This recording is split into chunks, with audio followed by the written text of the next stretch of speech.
Hello guys, welcome back to my channel. வீடியோக்குள்ளே போகிறதுக்கு முன்னாடி மறக்காமல் இந்த வீடியோக்கு ஒரு லைக்கை போட்டுருங்க.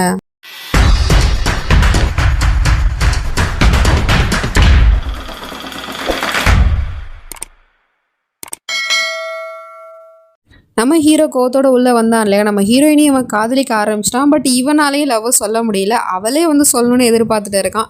இப்போ அவன் மனசில் அந்த மாதிரி எந்த ஒரு எண்ணம் இல்லை அப்படிங்கிற மாதிரி தெரிஞ்ச உடனே இவன் நேராக அங்கே இருந்து போயிட்டு அந்த நிடாங்கிற பொண்ணுக்கிட்ட நீ என்ன கல்யாணம் பண்ணிக்கிறியா அப்படின்னு சொல்லிட்டு டக்குன்னு கேட்டுடுறான். அங்கே அந்த நீலாம்பரியுமே இருக்கா, அதெல்லாம் பார்த்துட்டு தான் இருக்கா. நம்ம வேலை சுலபமாயிடுச்சு அப்படின்னு சொல்லிட்டு என்ன சொல்லிட்டு இருக்கா அகில், என்ன பேசுகிற அப்படின்னு கேட்டால் நான் உன்னை கல்யாணம் பண்ணிக்கணும்னு ஆசைப்பட்றேன், நீ என்ன கல்யாணம் பண்ணிக்கிறியா இல்லையா, எஸ் ஆர் நோ அப்படின்னு சொல்லிட்டு கேட்டுட்டு இருக்கான். அப்போ தான் நம்ம ஹீரோயினி இதெல்லாம் பார்த்துட்டு ஷாக் ஆகிடுறா. அவனுமே நம்ம ஹீரோயினியை பார்த்துட்டு வேணும்னே தான் சொல்லிட்டு இருக்கான். பதில் சொல்லு, நான் உங்ககிட்ட தானே கேட்குறேன்னு கேட்டா என்ன சொல்கிறா அகில், டக்குன்னு இப்படி கல்யாணம் பண்ணிக்கிறியான்னு கேட்குறேன், என்னால் என்ன பதில் சொல்கிறதுனே தெரியல அப்படின்னு முழிச்சிட்டு இருக்கா. அப்போ ரிஹானும் அங்கே அண்ணா நீங்கள் கல்யாணம் பண்ணிக்கிறீங்கன்னு சொல்லிட்டீங்க, ஆனால் அவளுக்கு கொஞ்சம் டைம் கொடுங்களேன், அப்புறம் அவள் யோசிச்சு சொல்லுவா அப்படின்னு சொல்லிட்டு இருக்கான். இதை கேட்டதுமே நீலாம்பரிக்கு கடுப்பாகுது. இவன் எதுக்காக குறுக்கால வரான் அப்படின்னு சொல்லிட்டு பார்த்துட்டு இருக்கா. ஆனால் நம்ம ஹீரோ எனக்கு அதுக்கெல்லாம் டைம் இல்லை, எஸ் ஆர் நோ ஏதாவது ஒன்று சொல்லு அப்படின்னு சொல்லிட்டு கேட்டுட்டு இருக்கான். ஏன்னா நம்ம ஹீரோயின் இங்கே நின்றுட்டு இருக்கா, வேணும்னே தான் அந்த மாதிரிலாம் பண்ணிட்டு இருக்கான். அந்த பொண்ணு டக்குன்னு எஸ் ஆகில், நான் உன்னை கல்யாணம் பண்ணிக்க சம்மதம், எப்போ கல்யாணம் பண்ணிக்கலாம் அப்படின்னு சொல்லிட்டு கேட்டுட்டு இருக்கா. நம்ம ஹீரோயினுக்கு இந்த இடத்துல ரொம்ப கஷ்டமாக தான் இருக்குது. எதுக்காக அவளுக்கு கஷ்டமாக இருக்குன்னு ஒன்றும் புரியல. அங்கேருந்து நேராக போயிட்டு அந்த பொம்பளை கிட்ட போயிட்டு கேட்டுட்டு இருக்கா. எதுக்காக அவர் டக்குன்னு அந்த பொண்ணை போய் கல்யாணம் பண்ணிக்கிறேன்னு சொல்லிட்டு இருக்காரு, அவருக்கு என்னதான் பிரச்சனை அப்படின்னு சொல்லிட்டு கேட்டால் ஏன் அவரோட லைஃப்பை அவர் யாரை வேணால் கல்யாணம் பண்ணிக்க போகிறாரு, உனக்கு என்ன, ஒருவேளை நீ அவரை காதலிக்கிறியா அப்படின்னு கேட்டுட்டு இருக்கா. என்ன சொல்லிட்டு இருக்க நீ, நான் போய் அவரை காதலிப்பேனா, எனக்கும் அந்த பேய்க்கும் சுத்தமாக செட் ஆகாது, அதெல்லாம் அந்த மாதிரிலாம் எதுவுமே இல்லை அப்படின்னு சொன்னா, ஓ அப்படிலாம் எதுவும் இல்லாமல் தான் நீ அன்னைக்கு நைட்டு அவரை கட்டி பிடிச்சிட்டு என்னை விட்டு எங்கேயும் போகாதீங்க அப்படின்னு சொல்லிட்டு கெஞ்சி அழுதுட்டு இருந்தியா அப்படின்னு கேட்குறா. இது எப்போ நடந்துச்சுன்னு கேட்டா, உனக்கு உடம்பு சரியில்லாமல் போச்சு இல்லை, அப்போ அவர் தான் உன்னை பக்கத்துல இருந்து கேர் பண்ணி பார்த்துக்கிட்டாரு, அப்போ தான் நீ இந்த மாதிரிலாம் புலம்புன அப்படின்னு சொல்லிட்டு அங்கேருந்து போயிடுறா. இவளுக்கு ஒன்றும் புரியல. ஓ அப்போ அதை மனசில் வச்சுக்கிட்டு தான் அவர் திரும்ப திரும்ப என்கிட்ட அந்த கேள்வி கேட்டாரோ, நீ என்ன நினைக்கிறேன்னு. அப்படி அவர் நினைச்சாருன்னா அவர் ரொம்ப தப்பாக தான் நினைக்கிறாரு, அப்படிலாம் என் மனசில் எதுவுமே இல்லை அப்படிங்கிற மாதிரி சொல்லிடுறா. எங்கே இவ்வளோ ஆகில் கிட்ட என்னால் நம்பவே முடியல ஆகில், நம்ம ரெண்டு பேரும் சின்ன வயசுலேருந்தே ஃப்ரெண்டாக தான் இருக்கோம், ஆனால் கல்யாணம் அதை பற்றிலாம் நான் யோசிக்கவே இல்லை, நீ எப்படி டக்குன்னு யோசிச்ச, எனிவே உனக்கு என்ன பிடிச்சிருக்கு போல், அதே மாதிரி எனக்கும் ஒன்று பிடிக்கும், சரி நம்ம கல்யாணம் பண்ணிக்கலாம், ஆனால் எப்போ கல்யாணம் பண்ணிக்கிறது அப்படின்னு கேட்டால் இன்னும் 10 நாளில் கல்யாணம் ஆக போகுது அப்படின்னு சொல்லிட்டு அங்கே அந்த நீலாம்பரி சொல்லிட்டு இருக்கா. ஓ மை காட், 10 நாள்லையா, இவ்வளோ சீக்கிரமா அப்படின்னு அந்த பொண்ணு கேட்குறா. ஆமாம், இன்னும் 2 வாரத்தில் ஆகிலோட 30வது பர்த்டே வருது. ஸோ ஒரு 10 நாளில் அவங்க 2 பேருக்கும் கல்யாணம் ஆயிடுச்சு அப்படின்னா நீ உன்னோட பர்த்டேவை உன்னோட ஒய்ஃப் கூட கொண்டாடுவ அப்படிங்கிற மாதிரிலாம் சொல்லிட்டு இருக்கா. ஆனால் நம்ம ஹீரோக்கு இதுலலாம் சுத்தமாக விருப்பமே இல்லை, ஏதோ அம்மா சொல்கிறாங்க அப்படிங்கிறதுக்காக தான் ஒத்துக்கிட்டான். இப்போ மறுநாள் ஆகிடுது. நம்ம ஹீரோ என்கேஜ்மெண்ட் ரிங்கை செலக்ட் பண்ணுறதுக்காக ஒருத்தரை வர சொல்லிட்டு இருக்கான். அவருமே ரிங்கை காமிக்கிறாரு. நம்ம ஹீரோ ஒரு ரிங்கை செலக்ட் பண்ணிவிட்டு நம்ம ஹீரோயினியை தான் பார்த்துட்டு இருக்கான். பட் இருந்தாலும் அந்த ரிங்கை அதே இடத்துல வச்சுட்டு சனம் இங்கே வா அப்படின்னு ஹீரோயினியை கூப்பிடுறான். அவளுமே என்ன விஷயம்னு கேட்டால், இங்கே பாரு என்னோட என்கேஜ்மெண்ட் ரிங்கை நீ தான் செலக்ட் பண்ணி ஆகணும், ஒரு பொண்ணோட மனசு இன்னொரு பொண்ணுக்கு தானே தெரியும், அதனால் நீயே இதை பண்ணு அப்படின்னு சொல்லிட்டு இருக்கான். நம்ம ஹீரோயினுமே சரி ஓகே அப்படின்னு சொல்லிட்டு ஒரு ரிங்கை செலக்ட் பண்ணுறா. பார்த்தா நம்ம ஹீரோ எடுத்தால் அதே ரிங்கை தான் இவளுமே எடுத்து வச்சுட்டு நின்றுட்டுருக்கா. இது நல்லா இருக்குது அப்படின்னு சொல்லிட்டு இருக்கா. நம்ம ஹீரோக்கு ஒன்றும் புரியல, நம்மளோட சாய்ஸும் அவளோட சாய்ஸும் ஒரே மாதிரி இருக்கே அப்படின்னு சொல்லிட்டு பார்த்துட்டு இருக்கான். இருந்தாலும் இது எனக்கு பிடிக்கவே இல்லை, கேவலமாக இருக்குது, வேறு ஏதாவது ரிங்கு செலக்ட் பண்ணு அப்படின்னு சொல்லிட்டு இருக்கான். எனக்கு இதுதான் பிடிச்சிருக்கு, உங்களுக்கு அப்படி பிடிக்கல அப்படின்னா அதை நீங்களே செலக்ட் பண்ணிக்கோங்களேன், ஏன் என்கிட்ட கேட்குறீங்க அப்படின்னு சொல்லிட்டு அவன் இங்கேருந்து போயிடுறா.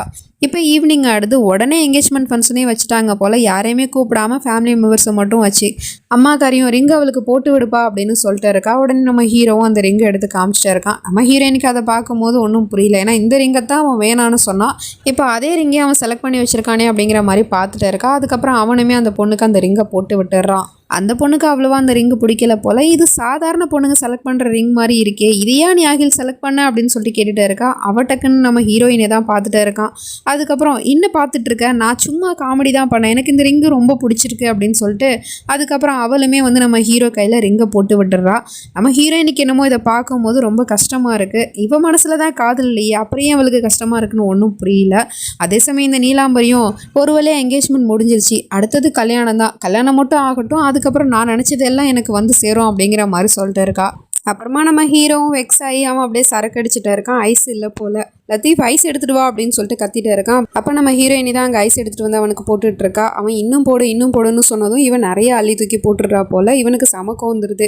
கையில் வச்சிருக்க கிளாஸை தூக்கி போட்டு அவளை பிடிச்சி திட்டிகிட்டு இருக்கான். உனக்கு எதையுமே புரிஞ்சு நடந்துக்க தெரியாதா, சொன்னதான் நீ புரிஞ்சுப்பியா அப்படிங்கிற மாதிரி சொல்லிட்டு அவனோட லவ்வை தான் அவன் எக்ஸ்பிரஸ் பண்ணிக்கிட்டே இருக்கான். அதாவது அவ வாயால் சொல்லணும் அப்படின்னு சொல்லிட்டு.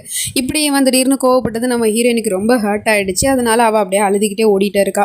கால் ஸ்லிப் ஆகி கீழே விழ போகிறா. அப்போ அங்கே தம்பிக்காரன் தான் வந்து பிடிச்சிட்டு இருக்கான். என்னாச்சுன்னு கேட்டால் அவள் அப்படியே அழுதுகிட்டே அங்கே இருந்து போயிடுறா. அதுக்கப்புறம் நிலாவை பார்த்துட்டு பேசிகிட்டு இருக்கா. அவருக்கு என்னதான் ஆச்சு, நான் என்ன பண்ணேன்னு என் மேலே இவ்வளோ கோவப்படுறாரு அப்படிங்கிற மாதிரி சொல்லிட்டு. அப்போ அங்கே தம்பிக்காரனும் வந்து ஆஹில் ப்ரோ அப்படி தான், அவர் வந்து பேசுகிறதுலாம் நீ ஒன்றும் கண்டுக்காத அப்படிங்கிற மாதிரி சொல்லிட்டு இருக்கான்.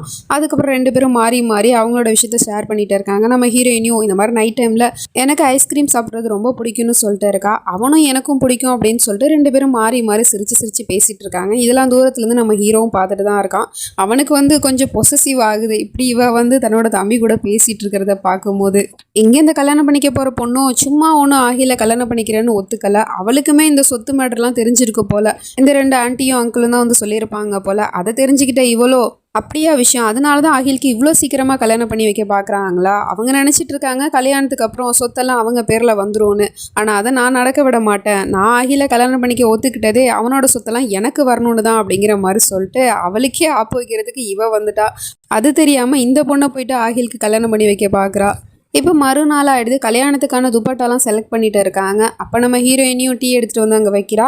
நீ வந்து எனக்கு ஹெல்ப் பண்ண அப்படின்னு சொல்லிட்டு நம்ம ஹீரோயினியை என்னமோ ஷோகேஸ் பொம்மை மாதிரி நிற்க வச்சுட்டு அவன் மேலே ஒவ்வொரு ஷாலாக போட்டுக்கிட்டு இது நல்லா இருக்கா, அது நல்லா இருக்கா, இது நல்லா இருக்கா அகில்னு சொல்லிட்டு கேட்டுகிட்டே இருக்கா. அவனுக்கோ செம கடுப்பாகுது. உனக்கு எது பிடிச்சிருக்கோ அதை செலக்ட் பண்ணு அப்படின்னு சொல்லிட்டு அவன் இங்கேருந்து போயிடுறான். அதுக்கப்புறம் நீலாம்பரி ஒரு ரெட் கலர் ஷாலை செலக்ட் பண்ணிவிட்டு இதுதான் நீ போடணும் அப்படின்னு சொன்னால் இதெல்லாம் என்ன போரிங்காக இருக்குது, இந்த கலர்லாம் எனக்கு பிடிக்கவே இல்லை, நான் இதுதான் போட்டுப்பேன் அப்படின்னு சொல்லிட்டு ஸ்கை ப்ளூ கலரில் ஒரு ஷாலை செலக்ட் பண்ணி வச்சிருக்கா. அது என்ன கலருன்னு கேட்டால் அது ஸ்கை ப்ளூன்னு சொன்னா. ஆனால் கல்யாணத்துக்கு ரெட் கலர் ஷால் தானே போடணும், அதுதானே நம்ம ட்ரெடிஷ்னல்னு சொன்னால் எனக்கு அந்த ட்ரெடிஷ்னல்லாம் சுத்தமாக பிடிக்கல, எனக்கு இது மாதிரி தான் பிடிச்சிருக்கு, நான் இதை தான் போடுவேன் அப்படிங்கிற மாதிரி சொல்லிட்டு இருக்கா. அது மட்டும் இல்லாமல் உங்களுக்கு தான் கண்ணு தெரியாதுல்ல, நான் என்ன தான் போட்டால் உங்களுக்கு என்ன அப்படிங்கிற மாதிரி ஹர்ட் பண்ணுற மாதிரி பேசிடுறா. உடனே அவளோ சரிம்மா உனக்கு என்ன பிடிச்சிருக்கோ அதையே நீ போடு அப்படிங்கிற மாதிரி சொல்லிட்டு அழுதுகிட்டே இங்கேருந்து போகிறா. அப்போ நம்ம ஹீரோவும் அங்கே வந்துட்டு அம்மாவோட கண்ணை தொடச்சி விட்டுட்டு இங்கே பாரு என்னோட அம்மா என்ன செலக்ட் பண்ணுறாங்களோ அதை தான் நீ போட்டுக்கணும், அவங்க என்ன சொல்கிறாங்களோ அதை தான் நீ செய்யணும் அப்படிங்கிற மாதிரி ஸ்ட்ரிக்டாக சொல்லிடுறான். ஆனால் இவளுக்கு அது சமக்கம் வருது. இவ செலக்ட் பண்ண சாலை நான் இதுக்காக போடணும் அப்படிங்கிற மாதிரி பார்த்துட்டு இருக்கா. இந்த பக்கம் ஹயாவோ எம்ப்ராய்டிங் பண்ணுவாள்ல, ஸோ அதனால அந்த முனிஷாங்கிற பொம்பளைக்கு ஒரு ஷால் ரெடி பண்ணி கொடுத்துருக்கா. அப்புறம் இன்னொன்று கையில் ஸ்வெட்டர் வர வச்சிருக்கா. இது யாருக்குன்னு கேட்டால் ராகத்துக்குன்னு சொல்கிறா. நீ அவங்ககிட்ட போயிட்டு இதை கொடுக்குறேன்னு திட்டு வாங்கிட்டு வராதா, அவனுக்கு இதெல்லாம் சுத்தமாக பிடிக்காது அப்படின்னு சொல்லிட்டு போயிடுறா. ஆனால் அதையும் மீறி ஹயா என்ன பண்ணுறான்னா அவன் ரூமில் அந்த ஸ்வெட்டரையும் வச்சுட்டு கூடவே ஒரு பேப்பரில் இது உங்களுக்காக நான் ரெடி பண்ணுது அப்படின்னு சொல்லிட்டு எழுதி வச்சிருக்கா. அவனும் அதை பார்த்துட்டு எதுவுமே யோசிக்காமல் டக்குன்னு எடுத்து போட்டுக்கிறான். இவளுக்கு ரொம்ப சந்தோஷமாக இருக்குது. உடனே இதை பார்த்து அந்த முனிஷா பொம்பளையோ நீ ரொம்ப சந்தோஷப்படாத, அவன் வந்து உன்னோட ஷட்டரை தான் போட்டான், அதுக்காக அவனை நீ ஒன்றும் சேஞ்ச் பண்ண முடியாது, அவன் எப்போதுமே இந்த ரூமுக்குள்ளே தான் அடைபட்டு கிடக்க போகிறான், வெளியே வரமாட்டான், வெளி உலகத்தை அவன் பார்க்க மாட்டான் அப்படின்னு சொல்லிட்டு இருக்கா. அதுக்கப்புறம் ஹயாவா அவனோட ரூமுக்கு வந்துட்டு வெளி உலகத்தை பார்க்க மாட்டான்னு தானே சொன்னான், ஸோ அதனால அதை எப்படியாவது பார்க்க வைக்கணும் அப்படிங்கிறதுக்காக அவனோட கண்ணை பொத்தி அப்படியே வெளியே கூட்டிகிட்டு வந்துட்டா ரோட்டுக்கு. இவனும் எப்போதுமே வீட்டுக்குள்ளே தான் அடைஞ்சு கிடந்தான். காரணம் என்னன்னா இவனோட மனைவி வந்து ஒரு ஆக்சிடென்ட்ல வந்து இறந்து போயிருப்பா. ஸோ ரோட்ல இப்படி கார் போயிட்டு இருக்க சத்தத்தை கேட்கும் போது இவனுக்கு தலையே வெடிக்கிற மாதிரி இருக்கு. அங்கே இருந்து போயிடுறான். பின்னாடியே இவளும் போறா. என்னாச்சு உங்களுக்குன்னு கேட்க போனா உங்ககிட்ட எத்தனை தடவை சொல்றது, என்கிட்ட நீ ஃப்ரெண்டாக முயற்சி பண்ணாது, எனக்கு இதெல்லாம் சுத்தமா பிடிக்காது, நான் வெளி உலகத்தை பார்க்க விரும்பல, இங்க இருந்து போ, அப்புறம் இந்தா நீ கொடுத்த ஸ்வெட்டர் அப்படின்னு சொல்லிட்டு அதையுமே கழட்டி கோவத்தோட தூக்கி போட்டு போயிட்டே இருக்கும். நம்ம ஹயாக்கு ரொம்ப கஷ்டமா இருக்கு. இதெல்லாம் தூரத்துல இருந்து அந்த முனிஷா பொம்பளையும் பார்த்துட்டு ரொம்ப சந்தோஷப்படுறா. இந்த பக்கம் மாமியார் ஒரு சாலை செலக்ட் பண்ணால, ஸோ அந்த சாலை அங்கே இருக்குது. அதெல்லாம் தூரத்துலேருந்து அந்த நிடாங்கிற பொண்ணும் பார்த்துட்டு இருக்கா. கூடவே அந்த அங்கிள் ஆண்டி ரெண்டு பேருமே இருக்காங்க. எனக்கு என்ன பண்ணுவீங்களோ எது பண்ணுவீங்களோ எனக்கு தெரியாது, அந்த ஷாலை நான் கல்யாணத்துக்கு போட மாட்டேன், நான் என்ன செலக்ட் பண்ணி வச்சுருக்கனோ அதை தான் நான் போடுவேன், இப்போவே அந்த சாலை போய் எடுத்துகிட்டு வா அப்படின்னு சொன்னதும் இந்த ஆண்டி அங்கே உள்ளே போயிட்டு இருக்குது. அவளுக்கு தான் கண்ணு தெரியாது இல்லையா, ஸோ அதனால் அவகிட்ட பேச்சு கொடுக்குற சாக்கில் அந்த ஷால் அப்படியே கையில் எடுத்து வச்சுட்ருக்கா. அப்போ அந்த ஷால் டக்குன்னு கீழே விழுந்துருது. இவளுக்கு அந்த ஷால் வந்து அவள் கண்ணில் படக்கூடாது அப்படிங்கிறது தான் முக்கியம். அதனால் என்ன பண்ணுறான்னா பெட்டுக்கு கீழே அந்த ஷாலை பிடிச்சி தள்ளி விட்டுட்டு அங்கேருந்து ஓடி போயிடுறா. இவ டக்குன்னு அவளோட காதில் இருக்கிற தோடு கீழே விழுந்துருச்சு அப்படின்னு சொல்லிட்டு கீழே அதை எடுக்கிறதுக்காக போனால் அங்கே அந்த ஷால் இருக்குது.